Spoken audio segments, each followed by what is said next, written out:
Double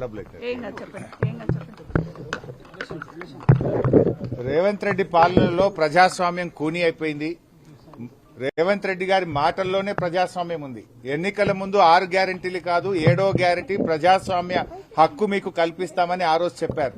కానీ ఈ రాష్ట్రంలో పరిస్థితి ఏంటంటే ప్రతిపక్షాలు కనీసం ధర్నాలకు వెళ్లొద్దు, రైతుల్ని పరామర్శించొద్దు, ప్రతిపక్షాలు ప్రశ్నించొద్దు, ప్రశ్నిస్తే మీకు అరెస్టులు, మీ మీద ఎంక్వైరీలు, విజిలెన్స్ ఎంక్వైరీ వేస్తాం, సిఐడి ఎంక్వైరీ వేస్తాం, కమిషన్లు వేస్తాం అని ప్రతిపక్షాల మీద ఎదురుదాడికి ప్రభుత్వం పాల్పడతా ఉంది. అంటే ఈ ప్రభుత్వ పనితీరు ఎట్లా ఉందంటే మొన్న అసెంబ్లీలో కాంగ్రెస్ ప్రభుత్వం చేసిన స్కాములు బయటపెడితే అసెంబ్లీ నుంచి మమ్మల్ని సస్పెండ్ చేశారు. ఈ రోజు పరిగిలో మరి కన్నీరు మున్నీరుగా విలపిస్తున్న రైతుల్ని పరామర్శించడానికి మేము వెళ్తా ఉంటే ఈ రోజు మమ్మల్ని అరెస్ట్ చేసి శంషాబాద్ పోలీస్ స్టేషన్ లో పెట్టారు. అంటే ఈ రాష్ట్రంలో ఒక నిర్బంధ పాలన జరుగుతూ ఉంది.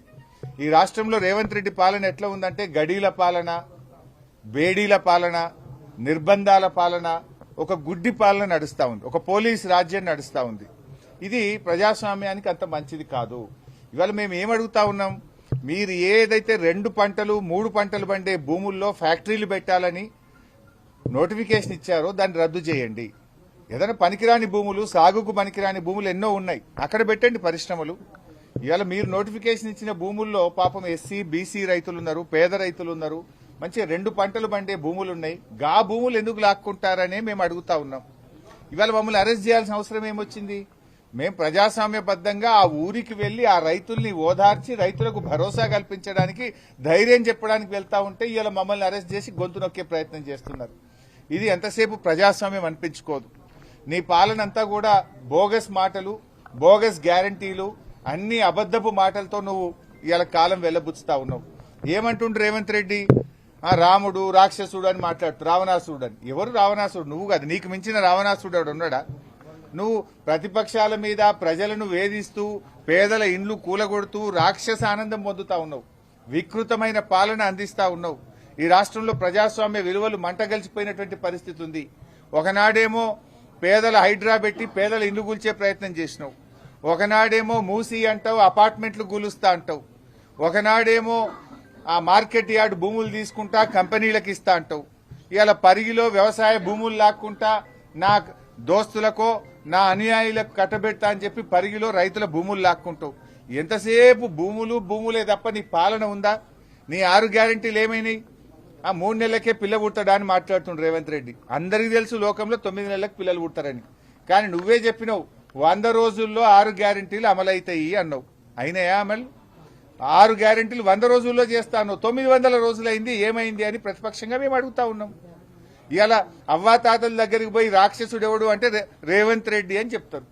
ఇవాళ రైతన్నల దగ్గరికి పోయి రాక్షస పాలన ఏది అంటే రేవంత్ పాలన అంటారు. దిల్సుఖ్ నగర్ లోనో అశోక్ నగర్ సెంట్రల్ లైబ్రరీలోకి వెళ్లి నిరుద్యోగ యువకుల్ని అడిగితే రాక్షస పాలన ఎవరిది అంటే రేవంత్ రెడ్డిది అని చెప్తారు. ఇవాళ ఎవరిని కదిలిచ్చినా ఈ రాష్ట్రంలో అందరినీ బాధల్లో పెట్టినావు. నువ్వు మోసం చేయండి ఎవరినుందా? ఈ పోలీసులను కూడా మోసం చేసినావు. పోలీసులకు ఇచ్చే సరెండర్ లీవ్లు ఇవ్వలేదు, పోలీసులకు ఇచ్చే టీఏ బిల్లులు ఇవ్వలేదు, పోలీస్ స్టేషన్ కి ఇచ్చే స్టేషన్ అలవెన్స్ బంద్ అయిపోయింది, పోలీసుల బండ్లలో డీజిల్ కు కూడా పైసలు ఇస్తలేవు నువ్వు. కేసీఆర్ గారు ఉన్నప్పుడు బరాబర్ ప్రతి స్టేషన్ కు నెలకు 75,000 వచ్చినాయి, 3 నెలలకు సరెండర్ లీవ్ వచ్చింది, నెల టీఏ బిల్లులు వచ్చినాయి. నువ్వు పోలీసులు కూడా మోసం చేసినావు. నువ్వు మోసం రైతులకు మోసం, నిరుద్యోగులకు మోసం, విద్యార్థులకు మోసం, ఉద్యోగులకు మోసం, ఇవాళ మహిళలకు మోసం. నువ్వు మోసం చేయని సెక్షన్ ఏమన్నా ఉన్నదా? ఎంతసేపు పోలీసులను అడ్డం పెట్టుకుని నడుపుతున్నావు. ప్రజలకు అర్థమైంది నువ్వేదో మళ్ళా గెలుస్తా అని పగటికల్గా అంటున్నావు, ఏడబోయినా చెప్తున్నావు. నువ్వు గెలుసుడు కాదు కదా, ప్రతిపక్ష హోదా కూడా రాదు. ఈ రాష్ట్రంలో అసెంబ్లీ ఎన్నికలు ఎప్పుడు జరిగినా కాంగ్రెస్ కు వచ్చేది సింగిల్ డిజిటే వస్తుంది బిడ్డ. నువ్వు మళ్ళా గెలిచేది అయిపోయింది నీ పని. రేవంత్ రెడ్డి అంటే గాన్ కేస్. మేము ఇలా వస్తుంటే రోడ్ల మీద బస్సుల్లో నుంచి ఆటో డ్రైవర్లు, మోటార్ సైకిల్ మీద పోయేటోళ్ళు అన్న మళ్ళా కేసీఆర్ రావాలని ప్రజలే స్వచ్ఛందంగా చెప్తున్నటువంటి పరిస్థితి ఉంది. నువ్వు మళ్ళొస్తా అనేది పగటి కళ, మర్చిపోయిగా. నువ్వు మళ్ళొచ్చేది లేదు. ఎట్టి పరిస్థితుల్లో రామరాజ్యం వస్తుంది, కేసీఆర్ రాజ్యం వస్తుంది.